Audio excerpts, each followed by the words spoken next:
కాలం గొప్పదంటాం కదా! మామూలు గొప్పది కాదండి. ఎంతైతే మనల్ని పైకి తీసుకొస్తుందో అంతే దూల తీర్చేస్తుంది. అప్పటిదాకా అపురూపమైన ప్రేమానుబంధాలున్నాయి అన్న అన్నదమ్ములను కూడా నరుక్కు సచ్చేలా చేస్తోంది కాలం, పవర్, డబ్బు, ఈగో. ముఖ్యంగా ఈగో గురించి చెప్పుకోవాలండి. Recent example Trump, Elon Musk. అసలు ఇద్దరూ ఒకటేనేమో అన్న ఫీలింగ్ మొన్నటిదాకా కలిగిందండి. ఆయనేమంటే ఇది అదే ఈయనంటాడు, ఈయనేదంటే అదే ఆయన అంటాడు. అలా నడిచిపోయింది. అసలు మస్కే ప్రెసిడెంటా, మస్కే నడిపిస్తున్నాడా అన్నట్టుగా ఉండేది. ఆ డోజ్ అని ఒకటి పెట్టారు కదండి, డిపార్ట్మెంట్ ఆఫ్ ఎఫిషియన్సీ అని చెప్పి, దాని నుంచి దిగిపోయాడు. దిగిపోవడమే కాదు, ఈరోజు ట్రంప్ మీద పడుతున్నాడు మస్క్. ఏ రేంజ్కి వెళ్ళిపోయిందంటే, మస్క్ వ్యాపారాలకు ఏదైతే సబ్సిడీ ఇస్తున్నాడో, స్పేస్ ఎక్స్ దగ్గర నుంచి టెస్లా కార్లు ముఖ్యంగా వీటి వరకు కూడా అన్ని సబ్సిడీలు నేను క్యాన్సిల్ చేసేస్తాను అని స్టేట్మెంట్ ఇస్తే ఒకటి కాదు, రెండు కాదు, $200 బిలియన్ ఆస్తి రాత్రికి రాత్రి కర్పూరంలాగా పోయిందండి. షేర్ మార్కెట్లో వాల్యూ పడిపోయింది. అబ్బో $1 ట్రిలియన్ ఎకానమీ ఉన్న కంపెనీల నుంచి అది కిందకు కూడా పడిపోయింది. ఎవరిది? ఎలాన్ మస్క్ కంపెనీది.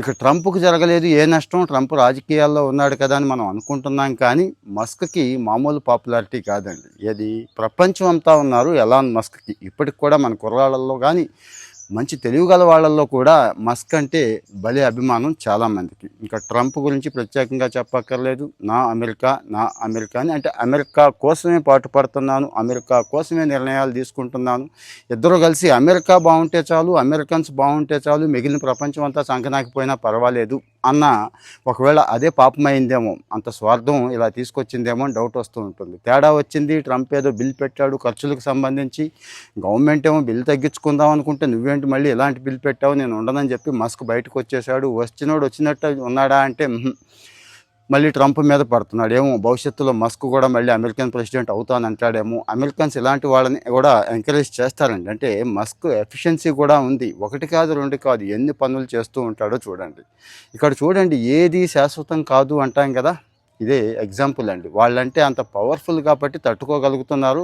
మామూలు వాళ్ళని తట్టుకోలేమంటాం కదా, ఎవరి కష్టం వాడదండి. వాళ్ళు ఎంత పవర్ఫుల్ అయినా అక్కడ నష్టం చాలా జరుగుతుంది ఇద్దరికి కూడా. కేవలం నాకు అనిపించింది ఏంటంటే ఈగో, సర్దుకుపోలేకపోవడం. రెండోది స్వార్థం. 10 మంది కోసం, అందరి కోసం, దేశం అంతా బాగుండాలి, ప్రపంచం అంతా బాగుండాలి అనుకుంటే సర్దుకుపోతామండి. నేనే బాగుండాలి, నేనే అధికారంలో ఉండాలి, నా కంపెనీయే బాగుండాలి అనుకుంటే ఖచ్చితంగా ఈ తేడాలు అయితే వచ్చేస్తాయి. ఒక అమెరికన్ ప్రెసిడెంట్ ఎలాన్ మస్కే కాదు, మన దేశమే కాదు, మన ఇంట్లో కూడా ఇదే పరిస్థితి వస్తుంది.